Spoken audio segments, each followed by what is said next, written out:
Hi guys, welcome back to the channel. I'm Drew. This is your first time here. Great to see you. So we're talking about energy systems in yoga, and if you're just kind of curious about how hard is actually yoga, like in terms of intensity, this is kind of going to be a nice little kind of overview of that for you.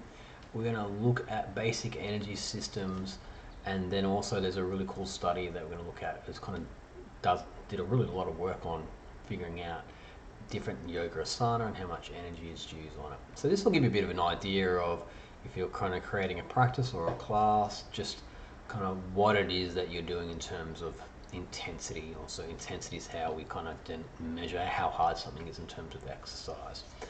And spoiler alert, yoga asana is pretty easy in terms of intensity. All right, but there's a lot more going on than just how hard it is physically. So let's jump in and have a look, shall we? Okay, so I'm going to start off with a brief overview of energy systems. So energy systems is, we talk about energy, we're making energy in the body, particularly in the cells or the mitochondria, where we're converting sugar or glucose or lipids or fat into energy via like a chemical process. And that chemical process creates a molecule called adenosine triphosphate, and that adenosine triphosphate is pretty much what all the cells in the body need to work.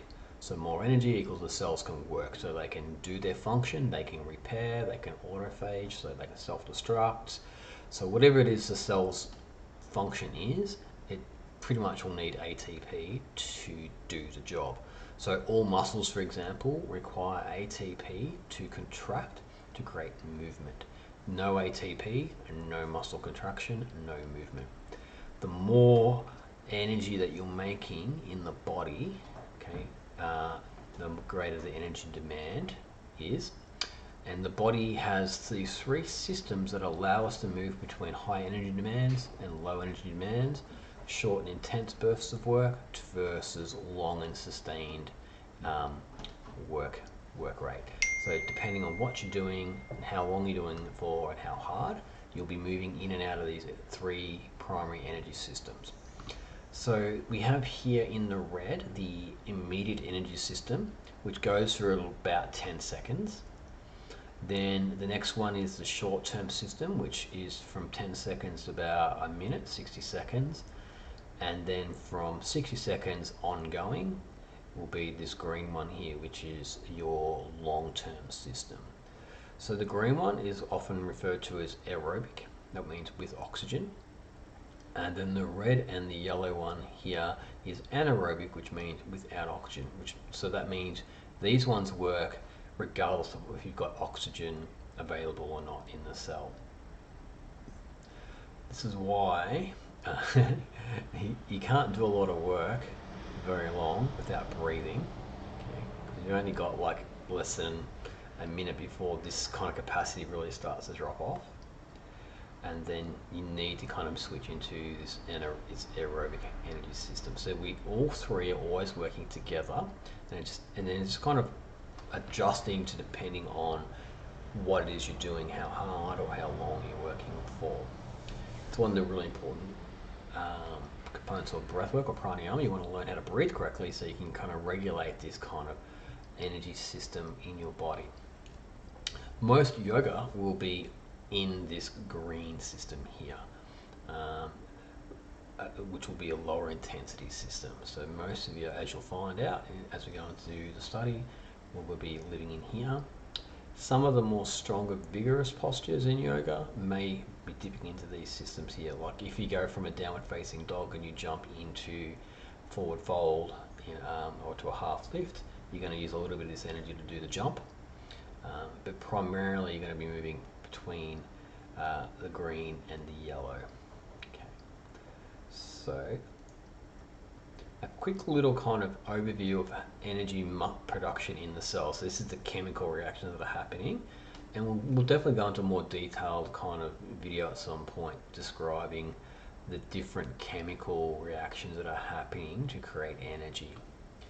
But essentially, if you think about this top one here, this is the red, So they've got ATP and then the creatine, that's phosphocreatine. So when that bond, when the creatine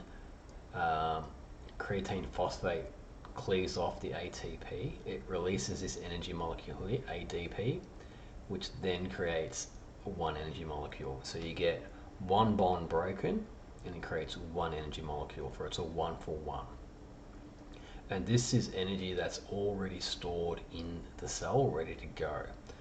If you remember back to muscle fibers, these are often fast twitch muscle fiber activity, and the recovery rate is very slow. So they're very quick, very explosive, very dynamic energy release, but it takes a while to recharge, 5 to 10 minutes to recharge. So that's why you're not going to be doing a lot of vigorous jumping around, because if you're doing all your jumping at the hardest, quickest you can do, it just takes the body a while to recharge that type of energy production in the cell. So it's short, sharp, quick and fast, but then it takes a while to recharge. Then the middle ground here with the glycolysis, we can use blood sugar or muscle glycogen. So that's the glucose is stored in the muscle, that's called glycogen. In the blood, it's blood sugar. Either way, it's broken down into glucose, goes into that kind of cycle, and from that one glucose molecule, you're going to get 2 ATP molecules. And the process of creating these 2 ATP molecules also creates 2 pyruvic molecules, and that kind of leads into this production of lactic acid here. All right, so you get a 1-for-2. 1-for-2. So glycolysis, that one that goes for about 60 seconds, doubly efficient than the first one, but you're going to tap out pretty quickly like with that. Mainly because you've got a lot of glucose available, but you're going to be creating this kind of pyruvate, and it's going to shift the acid balance within the cells, and the acid balance shift then decreases production of energy in the cell through all the chemical processes. So essentially you can only do it for so long, and then the cells shut down and they need to recharge or clear out that lactic and restore that kind of pH balance within the tissues. So that's the kind of the rate limiting factor with the anaerobic energy system. And then the third one is we can start to use blood glucose, pyruvic acid, so pyruvate, that becomes an actual energy source, and fatty acids or fat, body fat, can combine with oxygen in the cell, in the mitochondria, and now we get a lot of energy made, we get heat made, we have a release of carbon dioxide and water. So these are the waste products. So the more movement you're doing, you're going to generate heat as you're generating energy.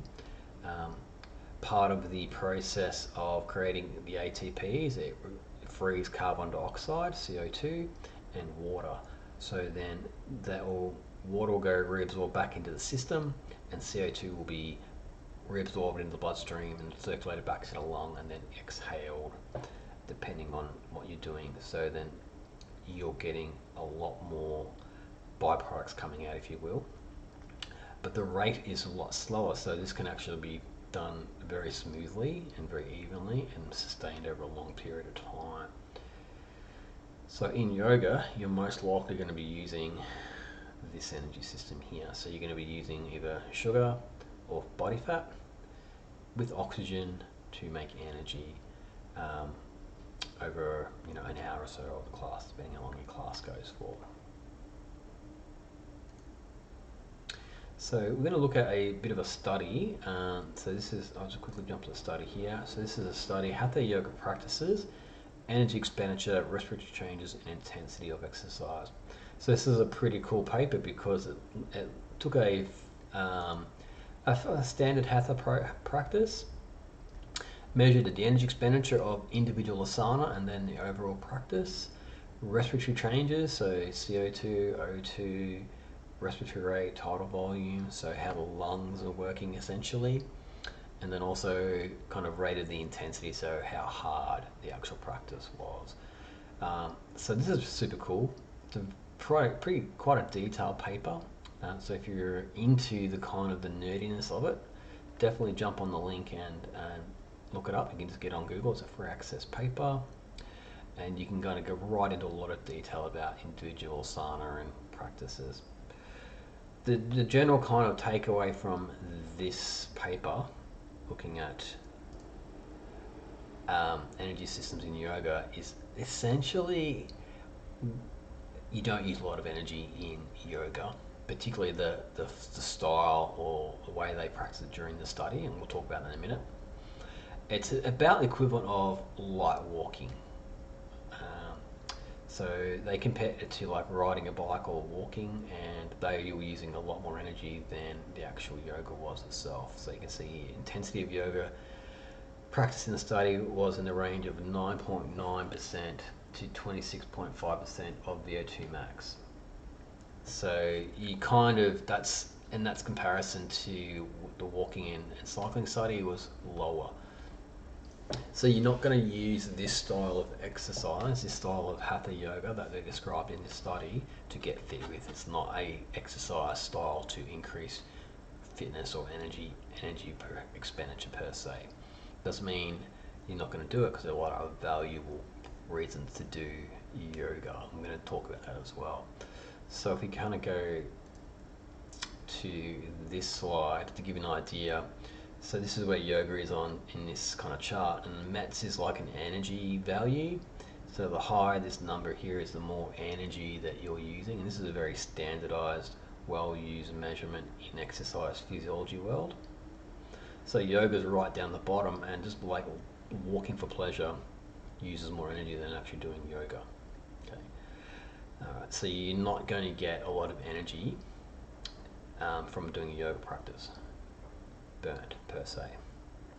Alright, and then you can see, you know, walking at a brisk pace, so you're getting a little bit kind of out of breath, versus running, you know, up at 9.8 METs, versus competitive kind of sports up here, 15 to 16 METs. So these are high intensity exercise.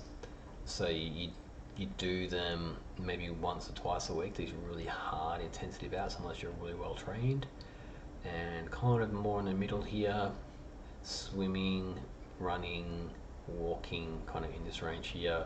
That's where you can kind of, depending on your fitness level, do those a couple times a week, you know, 3 to 5 times a week. And down here, you can do these on pretty much every day, most days. So one of the advantages of yoga is that you could practice every day in terms of energy. Whereas if you're doing competitive cycling, where you've got a huge energy demand, you may not be able to, your body might be able to tolerate that unless you're well trained. So everything is a trade-off, everything's about balance and trying to figure out what's the best approach for you. So if we kind of jump in the study, there's a couple of interesting pieces I want to chat with you guys about. Let's jump back here. It's just a really well done study. I was quite happy with it. Now when you look at the methods, so it's important when you're reading a study to kind of like look at the methods to see what exactly they did. And as you know, there's so many different styles of yogas and way you can practice yoga, like the super gentle and passive, like yin yoga, to really strong practices like Ashtanga or a Vinyasa flow, and everything between. Like Hatha Yoga really basically means kind of like balance. So it's kind of half hard physical practices and then very soft, gentle practices. And they're using Hatha Yoga here. So what they've done is they've recruited 20 males of about 20 to 40 years of age who are really experienced practitioners. So they've been doing yoga for 6+ years, 6 to 10 years. And they basically did this sequence. Pardon me. But what they did is all in between is that they did a shavasana essentially between each asana. So they'd practice, do the asana, and then shavasana. So that's that kind of hatha approach, right? So you do the physical practice, then you recover. Physical practice, and you recover. Now it doesn't exactly explain when they're doing shavasana. It's not really clear in the way it was written up, but it seems to be that they were doing 1 or 2 postures and then shavasana, 1 or 2 postures and then shavasana. And the overall asana piece up to about 17 was taking about half an hour. So half an hour of physical movement practice. Then they were doing pranayama, which was about 15 minutes. And then meditation and shavasana was taking up the other rest of the time. So about half the practice was asana, half the practice was pranayama, and half the practice was meditation and shavasana. Okay, like a good hatha practice. So that's really interesting. Depending on how you structure your class, in terms of exercise, because you're stopping and you're resting, it's kind of more like an interval training type approach. And interval training is only really useful for increasing your fitness if it's if you maintain a fairly high intensity, right? Here the intensity is not going to be very high, and we can see in the study that it was less than light walking. So you're not working really super hard. But if you were to go to like a hot yoga class or a Ashtanga class where you're doing a really strong sequence, you're definitely going to get a stronger energy requirement out of that. So you're going to burn more calories, use more energy, that kind of thing. I love the fact that they included the pranayama, so which is super cool. We'll talk about the pranayama in a minute. And I love the fact that they incorporated the meditation into practice, because yoga is really about those three aspects. There's a physical aspect, the breathwork aspect, and the mind aspect. And so it's cool to see that they built that into the study and they measured the different components of it. So if we kind of slide down to this slide here, just jump onto it. In a discussion, and again, if you're interested, definitely jump onto the paper and read through the paper, because it's a really interesting long discussion around all these different elements of how yoga can increase performance. So if we start here, we've got different cardiorespiratory, reserve, and hemodynamic functions. So essentially what that's saying is it's training the heart, even though you're not getting like the strong physical training that you would like going for a run. Like there are inversions there's pranayama, you still got movement, you're holding isometric contractions, so there's still a heart training effect. So someone is looking for a gentler exercise system that's going to maintain your body, like you're going to get some cardiovascular training effects there. Is it enough to increase like physical capacity? You're not going to get fit per se, but you're just going to maintain the physical function of the heart and lungs, so that's pretty cool. Respiratory function, tidal volume, decreased respiratory rate. So tidal volume, that's the amount of air that you're breathing in and out. So you're practicing, when you're doing pranayama, you're learning how to breathe correctly. So you're just increasing the physical capacity of how much air you can get in and how much air that you can get out. So there's the training effect of that. And then there's also a biochemical effect for that. So when you're doing mainly nostril breathing, so pretty much all pranayama, except for a few techniques, are always nostril breathing.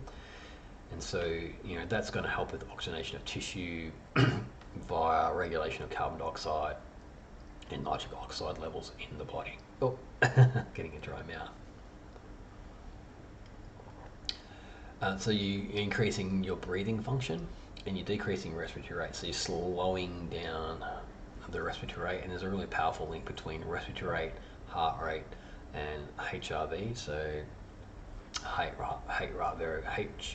rate variability, which is a measure of autonomic nervous system state. So when you decrease respiratory rate, it's been shown in other studies that kind of increases HRV, which then increases parasympathetic nervous system activation, which is your rest or relaxation digest state. So simply learning how to decrease your respiratory rate has a lot of powerful hormonal neurological effects on the body. Then of course we've got the body flexibility, mobility piece. So a lot of people like yoga because you get all the stretching and the mobility and the gentle isometric strength training here, which we'll talk about. And that's really good because all the joints need a certain amount of flexibility so the joints can slide and glide correctly, so they're not getting too much resistance and creating too much friction, which can then kind of create issues in terms of joint wear and tear and just smooth body mechanics. So maintaining flexibility is a really important component of flexibility, mobility, strength and stability. So you always want to have a nice balance of those, and so doing these targeted stretching postures and all the asana is really, really great for that. So isometric nature of exercises in asana stretching. So essentially yoga is you go into a stretch and you hold a stretch, and depending on the style of yoga you're doing, you'll be very mindful, and holding in positions require isometric strength in whatever stretching position you're doing. So there is a strength training effect in isometric positions, and depending on the style of yoga you're doing, you can actually have some quite strong isometric holds that you're doing there. We know isometrics can build up really good strength isometrically, but it's only really applicable to that one joint angle or position you're into. So in terms of like functionality, it's probably not as functional as strength training through range of movement, but if you're doing a more of a dynamic flow class, you're going to be doing calisthenic based movements and then going into a specific isometric hold, generally at the end range, which is the strongest position to be in. And so you're going to get this kind of more body weight training effect plus the mobility and stretching. So that's where really a lot of the benefit of yoga comes from, physical benefits, not so much the effect on the cardiorespiratory energy system. It's more about the body mechanics part of yoga. So that mobility, stability, flexibility, posture. Then we get psychophysiological functions. So this is related back to the kind of respiratory rate, HRV. All right. So when you're decreasing respiratory rate, you need to calm down to do that. So you need to kind of use mental skills to breathe. So that requires focus. And then when you're breathing and you're focused and you're working on slowing down, you have this kind of psychological state that you can get into where you all start to get more relaxed because you're engaging that parasympathetic nervous system in your breathing and your oxygen, you're delivering oxygen to the tissues and into the cells. So you have this kind of mind-body connection. Also, you're using isometric contractions, which are skeletal muscles. You can take voluntary control of skeletal muscle through prefrontal cortex and accessing the motor regions in your brain. So then you can, on purpose, engage that kind of network of HRV, mindfully focused movement, slowing down your breath rate, okay, slowing down metabolic rate, so then your body can then kind of get into more of a neurologically balanced, autonomic regulated system. Then we have local muscular adaptations that increase lactate threshold. So I'm not quite sure about this. You might be able to increase lactate threshold in asana isometric in that one position, but you're not really going to change lactate too much in this style of training.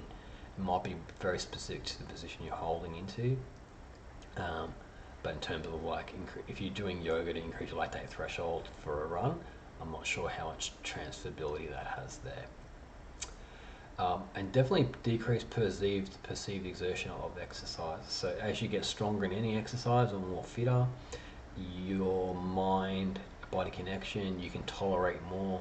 And a big part of that is because your body's just more biochemically fine-tuned to process the metabolic waste products, to create more energy, do all those things. Another part here is because you're doing strong isometric contractions in asana, it's physically demanding, so then you're using mental skills to staying focused, engaged, concentration. It's releasing acetylcholine, which is the molecule for muscular contraction. It's also the molecule to promote memory and neurological adaptation and learning during Shavasana. So a big piece of this is, remember in the methods they were talking about using Shavasana a lot.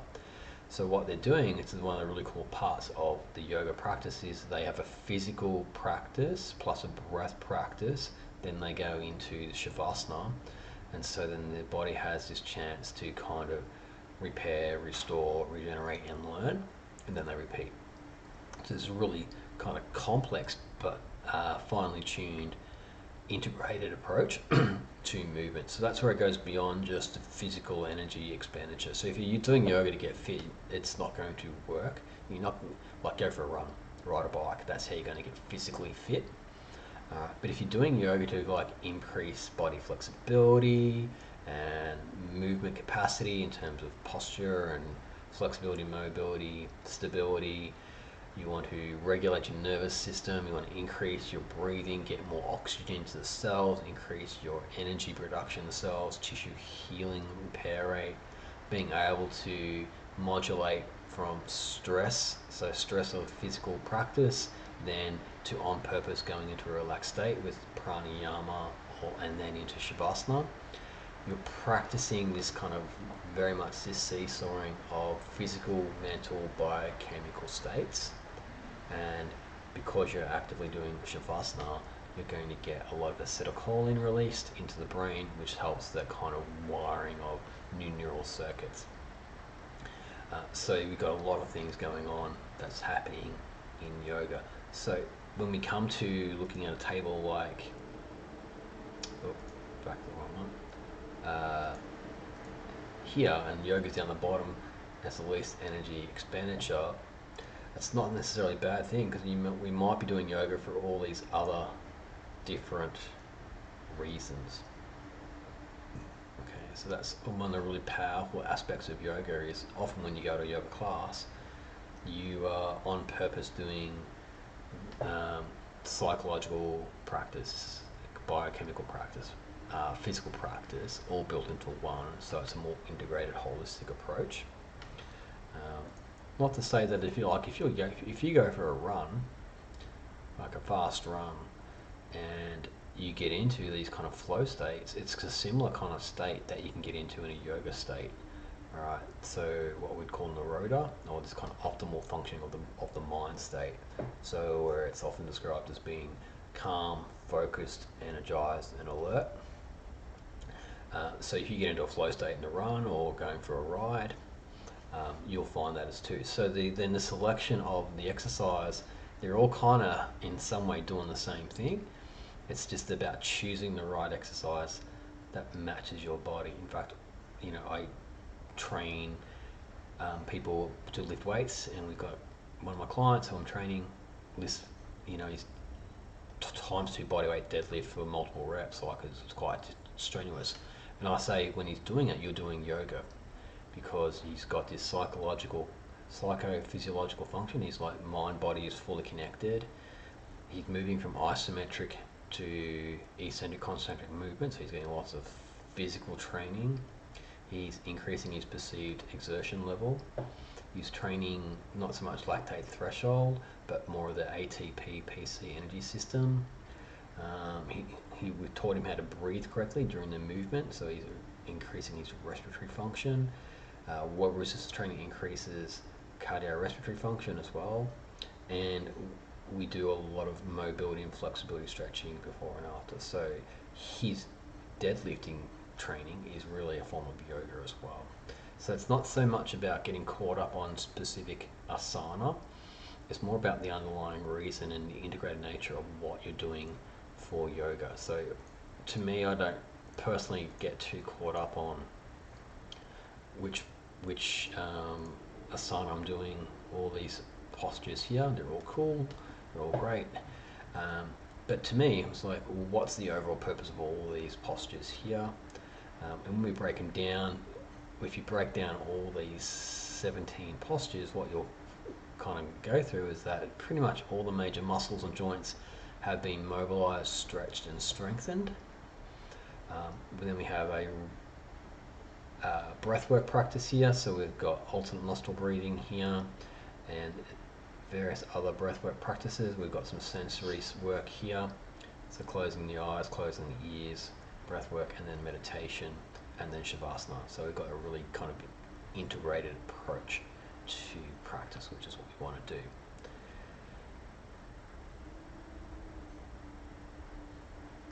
So if we come back to our slides, if you want to get fit, physically fit, yoga is a good place to start, because you're going through all that asana. When you learn a proper like asana sequence, a good yoga asana sequence will target all the main muscle groups, all the main joints, incorporate breathing. You'll be doing stability, mobility, and isometric strength exercises, so it's a great place to start.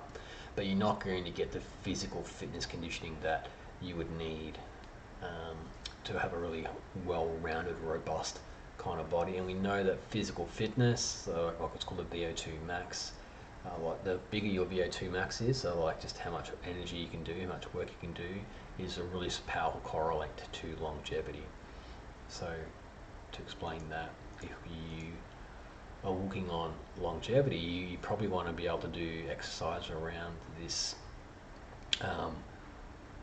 9.8 to 5, somewhere in there, 4 to 5 times a week.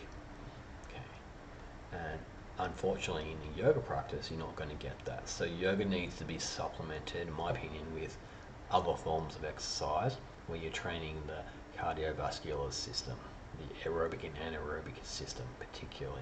That's kind of one of the gaps that yoga does have, is that there's not a lot of aerobic training system. Now, having said that, if you've done something like a 108 sun salutation practice, where you're just moving in and out of sun cells, you do 108 of those in a row, you're going to be pushing up the METs in that as well. So you can definitely create stronger, more physically orientated asana. To do that, you need to be more steady state, not as much slowed recovery, and more of a vinyasa flow where you're moving from one to the other to the next posture, and the movement's kind of steady state.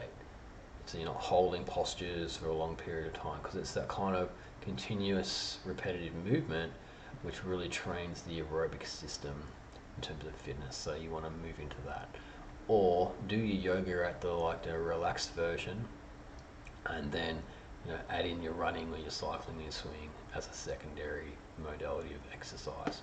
Just something to think about. So guys, that's kind of been an overview of yoga and energy systems.